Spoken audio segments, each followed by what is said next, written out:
南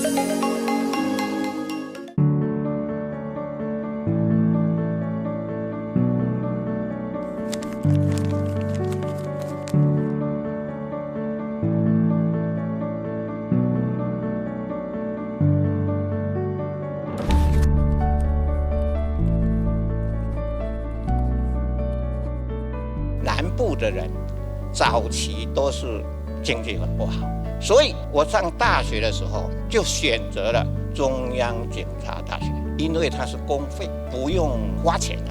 毕业以后还有保障，有职业。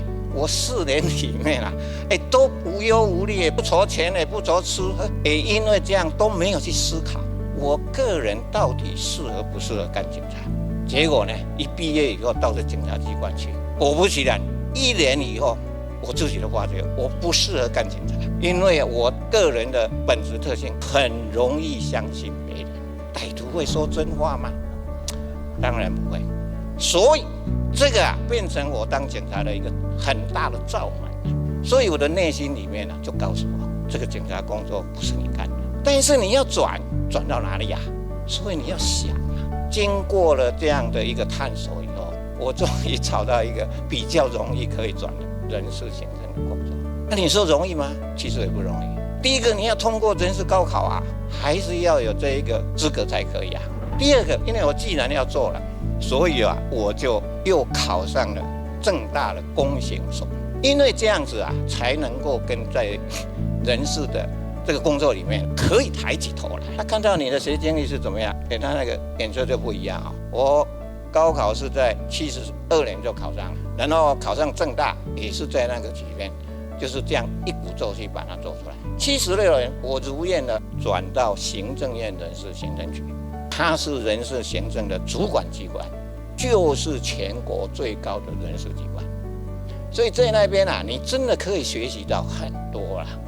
那个工作很繁重不过因为我是自己选择的所以对这个我真的不会在意。而且呢，因为来到这边，我变成是一个新兵，你知道吗？从头开始。这个时候你要能够赶上别人，只有自己要加强，非常努力的去学习。我在人事局4年半，我从委任5职等是最低的啦，结果我4年半晋升到兼任9职等的科长。其实公部门里面在升迁不是很容易的啦，你要练好3种基本功，一个是态度，一个是能力，一个品德。我到人事局就是把这个基本功练好。后来我到了公平教育委员会，到黔西部，到国家文化培训所，后来改成国家文化学院。每一个地方都有它的业务，而且职务都越跳越高责任越来越大。但是我自己都可以去胜任，其实就是在人事局那4年半，我把这个基本功练好，到的各个机关以后都是可以非常的行走自如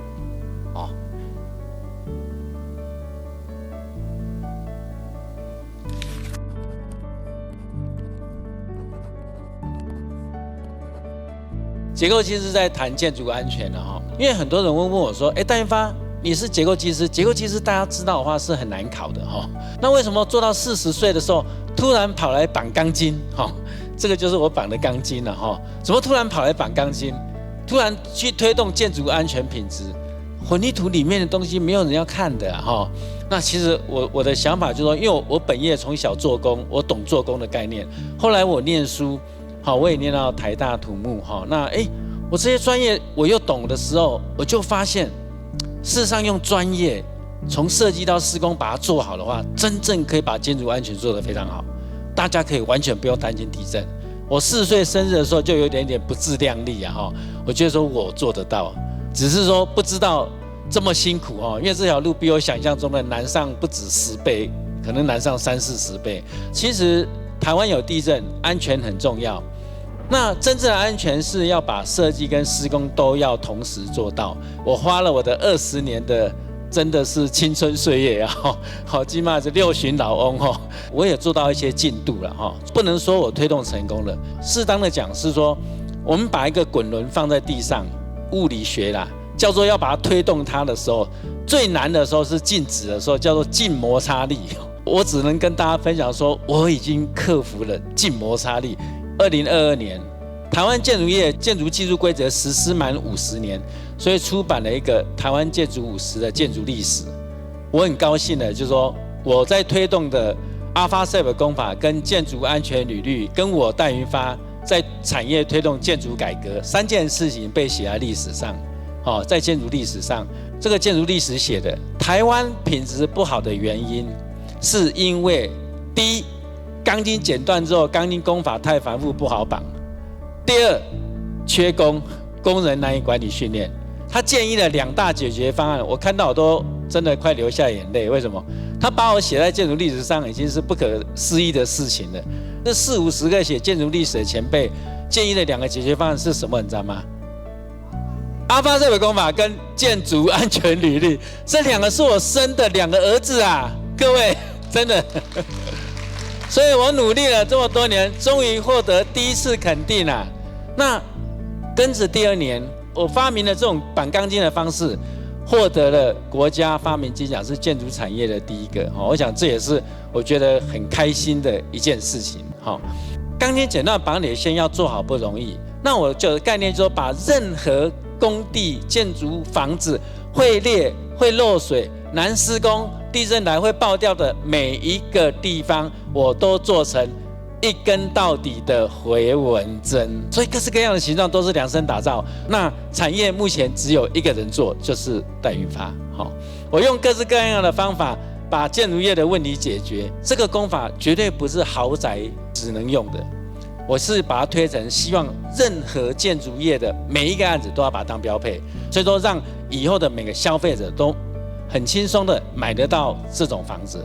我努力在做安全这件事情，我也希望说把这种的建筑是可以让大家都可以拥有的，也就是说以后大家买房子后能够买得安心，住得放心。好，谢谢各位，谢谢。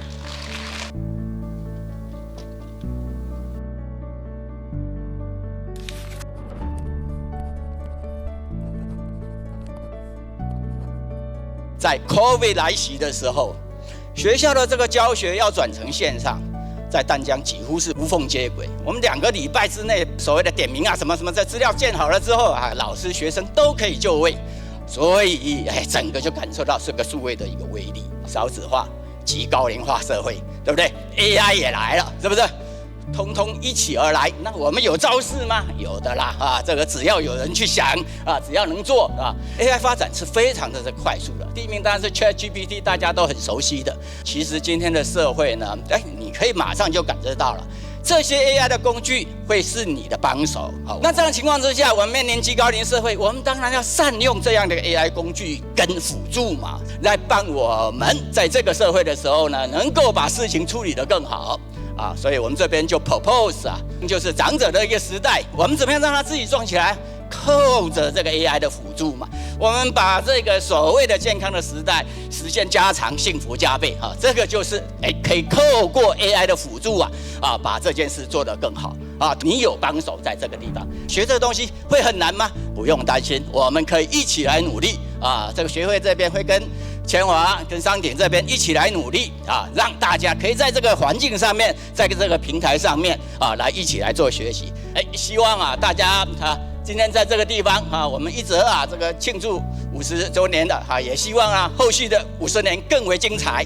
那我们也预计在这个明年的时候有机会跟大家一起来做成果的一个分享谢谢大家，谢谢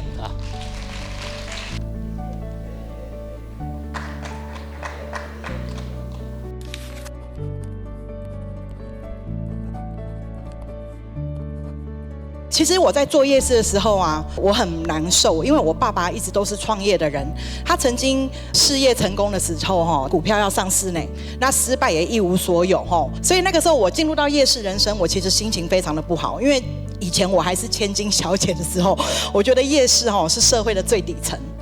所以其实我进入到夜市的时候，我是看不到希望的。但是呢，我知道家里没有钱，我要把家里这些玉水晶全部卖出去。然后刚好呢，我进入夜市的时候是在也快20年前了啦那时候我也拜财神爷，也是财神爷的乩身，所以那时候我最认真修道。然后财神爷曾经告诉我，他说：“子宇好好努力修道，有一天你会成为大学讲师呢。”我那时候想说，怎么可能？我又不认真读书，所以我真的很看不到希望。但是我很感恩，我遇到一个非常好的老板哦，就天官武财神，他告诉我，我可以成为大学讲师，他要我好好的进修，所以我就很认真的回到学校去读书，拿了一个生死学研究所的硕士学历。那后来还真的刚好在财神粉丝的牵引里头，我就到大陆的上海的同济大学当了大学讲师。那这边呢，要跟各位介绍一下财神牌卡哈。财神牌卡是这样的，财神爷他觉得他这个牌卡就是要拿来度众，特别是帮助年轻人。前几天听到一个报道，明年呢每2个人就会有一个是45岁，然后呢每5个人就会有一个是65岁。所以年轻人是变得很珍贵的呢。所以呢，财神爷说这个经典不能再是很沉闷的方式来读经。财神爷说要把经典开发成桌游，或是开发成牌卡，让年轻人的意愿会更高。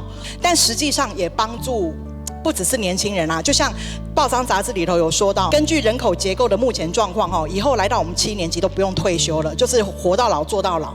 那一定也很心塞，所以宗教的那个经典拿来做牌卡、做桌游，让我们就是可以开心的接触宗教，给自己一个信仰的力量，再往前走。因为我本身我的个性较阴行所以其实我贪吃，但我不贪钱。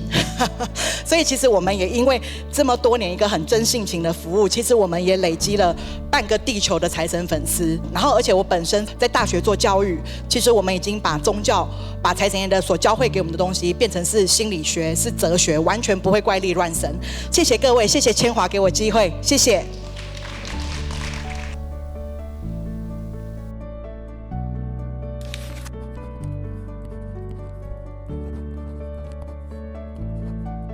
如果你能够善用时间，或许你就可以完成你自己的目标。那接下来这8年内，我就是有完成了这些目标。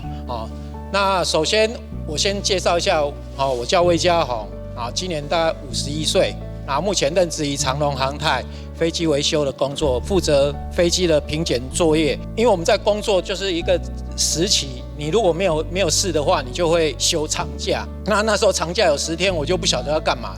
我就经过一个脚踏车店，然后看到脚踏车，我就去买了一台脚踏车，启程了一个9天8夜的一个环岛。第一次骑车，然后就环岛1圈。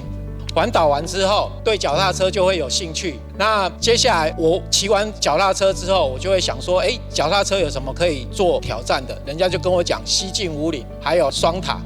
那我的目标就武岭，我想要骑100趟；双塔的话，我希望在24小时内骑完。520公里，从富贵角到鹅銮鼻，然后最后我本来是24小时要骑完了，我的能力是骑24小时，但是搭配天时地利人和，风势跟没有下雨，所以24小时变成19个小时20分就完成了。那接下来有了骑车的那个体力之后，我就转换到跑步。然后跑步的话也是被人家推坑，一开始人家说你要不要去跑100公里，我也不晓得100公里是什么。我想说骑脚踏车100公里都可以，那跑步应该也还好吧。那直接去尝试，正常人大概都是先跑5公里、10公里、半马、全马。那我是直接就第一场赛事就是100公里，它的限时是14小时。后来还好，就是在3分钟前回来。我的极限在哪边？继续挑战东山河160公里乘以1.6倍，它限时是23小时，我在21个小时完成。所以又延展了1.6倍，那1.6倍是我的极限吗？不是，后来继续参加48小时，再把它延展成2倍，313公里完赛，这个都是在2年内就完成的。台湾只有2天48小时，我查过是最久的赛事，我就跑到纽约自己去参加10日赛，然后从300多公里再延展3倍，1000多公里。其实要去参加这个赛事之前，我们国家纪录是1070，我是希望我能够突破，但是因为经验不足。最后只有跑到1018，没关系，没有破。2024年就是今年继续破，然后就把纪录继续推到1141，是总排第3名，这个是世界的。我都是穿我们的国旗，让世界各国知道我们台湾的超马选手还是这么的韧性。第1年没有达成的，我第2年再继续来，我就是一定要破纪录。那最后跟大家分享，就是跑量等于成绩吗？或者是累积就是一定会成功吗？没有奇迹吗？你一定要累积，没错，还要再加上天时地利人和装备，再加上奇迹，人的潜能是无限的。所以我是一个平凡人，我相信在座一定都比我优秀，我做得到，大家一定可以做得到，一定要相信自己。好，前面快不是快，后面不掉速还可以加速才是快，很证明就是我还是追得到，我前面第35名，但是我最后是第6名，所以后面要能够加速不掉速，还可以保持到底，这个才是真正的快。一定要跟大家宣导，这个我也觉得很重要，因为我有运动才有健康，大家都很努力在工作为自己，但是我希望就是说，你要在工作之余，一定要在兼顾着你的休闲娱乐跟你的体力。好，人的生命是有限的，可以动的时间更有限，你一定要把握当下，创造回忆，每一秒钟它瞬间就会变成回忆了。那如何让时间变成回忆，就要看你自己付出有多少。那希望有这个机会跟大家共创美好的未来，谢谢大家。